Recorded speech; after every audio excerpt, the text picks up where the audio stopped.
Can you just talk us through your Indonesian background as well, please? My grandpa is from Indonesia, the Molucca to be exact. Okay. How often do you get to go back? How much contact do you have with your family in Indonesia? Yeah, I have contact with my grandpa for sure. I haven't been to the actual place where he's growing up, and he is now at the moment. So that's a shame, but I would definitely want to visit.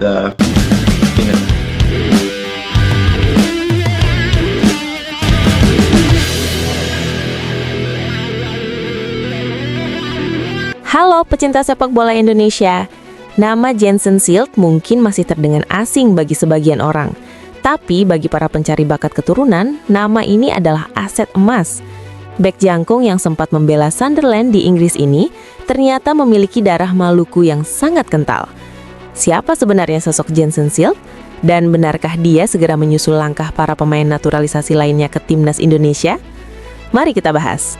Jensen Silt lahir dan besar di Belanda. Namun identitas Indonesianya tidak bisa dipandang sebelah mata. Jensen memiliki darah keturunan Indonesia dari kakeknya yang berasal dari Ambon, Maluku. Bahkan kakeknya saat ini diketahui tinggal di Maluku dan Jensen sendiri mengaku masih sering berkomunikasi intens dengannya.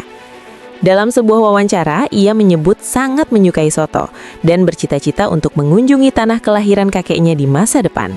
Karier sepak bola Jensen dimulai dari Akademi PSV Eindhoven. Di sana, ia berkembang menjadi bek tengah modern yang tidak hanya kuat dalam duel udara, tapi juga tenang dalam mendistribusikan bola. Penampilan apiknya bersama Jong PSV menarik perhatian klub Inggris, Sunderland. Pada musim panas 2023, Sunderland resmi memboyongnya ke Stadium of Light. Di kasta kedua Liga Inggris atau Championship, Jensen sempat menjadi perbincangan hangat, terutama saat ia berpotensi berduel dengan sesama bek keturunan Indonesia lainnya, Elkan Bagot. Momen besar Jensen terjadi di musim 2025-2026. Ia tercatat menjalani debut di kasta tertinggi Liga Inggris, Premier League, bersama Sunderland. Salah satu penampilan terbaiknya adalah saat membantu The Black Cats mengalahkan West Ham 3-0, di mana ia tampil solid sebagai starter. Namun, demi menit bermain yang lebih reguler, Jensen dipinjamkan ke klub Bundesliga Jerman, VfL Wolfsburg. Di Jerman, ia terus mengasah kemampuannya menghadapi striker-striker top dunia, meski perjalanannya sempat terhambat oleh cedera ligamen lutut atau ACL. Dengan postur hampir 2 meter dan pengalaman bermain di liga top Eropa, Jensen Silt adalah kandidat grade A untuk lini pertahanan timnas Indonesia. PSSI sendiri dikabarkan sudah lama memantau progres sang pemain. Meskipun ia pernah dipanggil timnas Belanda U20 untuk uji coba melawan Prancis, statusnya yang belum membela timnas senior Belanda membuatnya masih sangat berpeluang untuk dinaturalisasi.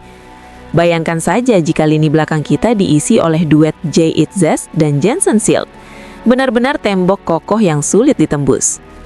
Menurut kalian, apakah Jensen Silt adalah kepingan puzzle yang hilang untuk memperkuat pertahanan Garuda menuju Piala Dunia? Tulis pendapat kalian di kolom komentar ya.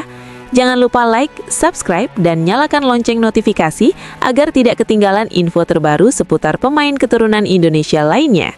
Sampai jumpa di video berikutnya. Tadi malam, pemain keturunan Indonesia memainkan debutnya di Premier League. Tenang aja bos ya, ini bukan Tijani Reinders bos. Kalau Tijani kita nggak bisa berharap nih. Tapi kalau pemain ini, harapan untuk perkuat timnas Indonesia itu masih ada. Ladies and gentlemen, please welcome Jensen Silt. Mari kita bahas boy. Tadi malam, tim yang udah gue prediksi bakal jadi kuda hitam di Premier League, yaitu adalah Sunderland, menang atas West Ham United 3-0. Dan yang gue kaget nih bos, si Jensen Silt itu jadi starter. Di mana doi bermain selama 53 menit dan harus ditarik keluar karena alami cedera. Gila main di Premier League bos. Kalau kayak Pascal Struijk, terus kayak siapa itu, Tijani Reinders, kita mah udah pada tahu ya. Dan yang gue kaget, dia jadi pilihan utama bersama Sunderland. Usianya masih muda, 22 tahun, back tengah, badannya tinggi banget, mukanya juga Indonesia banget. Suatu prospek yang sangat layak untuk diperhatikan. Setahu gue ini bocah tuh eligible ya, karena dia punya keturunan Indonesia dari kakek dan juga neneknya. Tapi doi punya satu problem nih boy.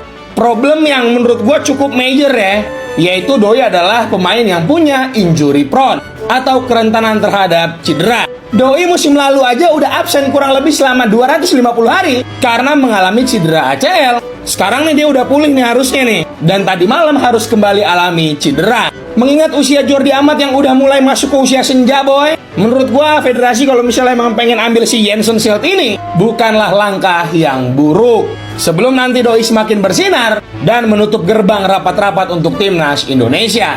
Kalau menurut kalian Posisi gimana nih, boy? Rizky Ridho di timnas Indonesia terancam. Gila. Kemungkinan Jensen Schilt akan jadi pemain naturalisasi pertama di era John Hartman. John Hartman kemungkinan akan melakukan hal yang sama untuk timnas Indonesia. Ketika John Hartman menjadi pelatih Kanada, saat itu John Hartman juga banyak memakai jasa pemain diaspora di timnas Kanada. John Hartman dengan dukungan PSSI bisa menambah kekuatan dengan mendatangkan pemain diaspora baru. Apalagi target dari PSSI nggak main-main. Harus bisa mencapai 8 besar Piala Asia 2027. Salah satu pemain yang berpotensi untuk diproses naturalisasi adalah Jensen Schilt. Pemain berusia 22 tahun yang saat ini membela Wolfsburg di Bundesliga menjadi pemain yang sangat memungkinkan dalam waktu dekat untuk membela timnas Indonesia. Jika hal ini terrealisasi, maka timnas Indonesia akan diisi oleh bek-bek berkualitas. Ada Bang Jai, Justin Hapner, Kevin Dix, belum lagi Elkan Bagot dan Mes Hilgers yang akan comeback.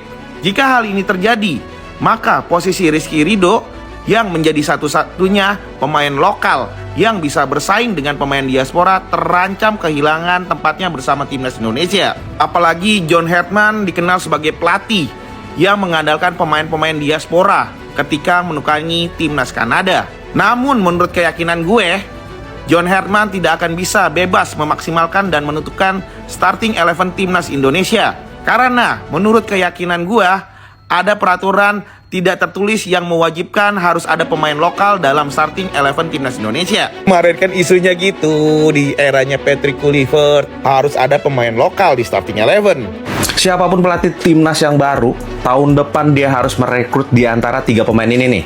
Yang pertama opsinya membawa balik Elkan Bagot nih, yang udah vakum di timnas Indonesia, atau bisa merekrut Jensen Schilt yang bermain di Liga Jerman yang dipinjamkan dari Sunderland, atau nih yang paling susah nih yang terakhir, merekrut pemain yang bermain di Leeds United, yaitu Pascal Struijk.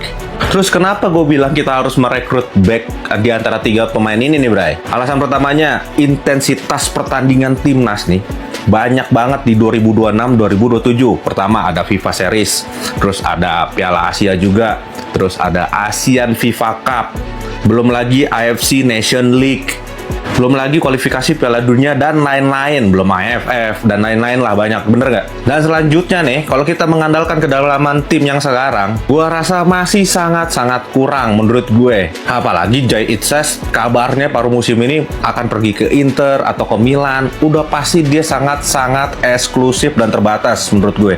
Dan satu lagi yang sangat-sangat penting menurut gue, yaitu regenerasi dari back tengah timnas kita, yaitu Jordi Amat yang udah memasuki usia 33 tahun atau sudah diregenerasi nih sih ya. Dan bisa lu bayangkan sendiri ya, dengan turnamen sebanyak itu yang akan dilakukan oleh timnas Indonesia, apalagi kita kedepannya nggak tahu, mungkin ada yang cedera atau ada yang dipakai untuk klubnya dalam pertandingan yang penting. Kita memerlukan 3 pemain yang tadi gue sebutin.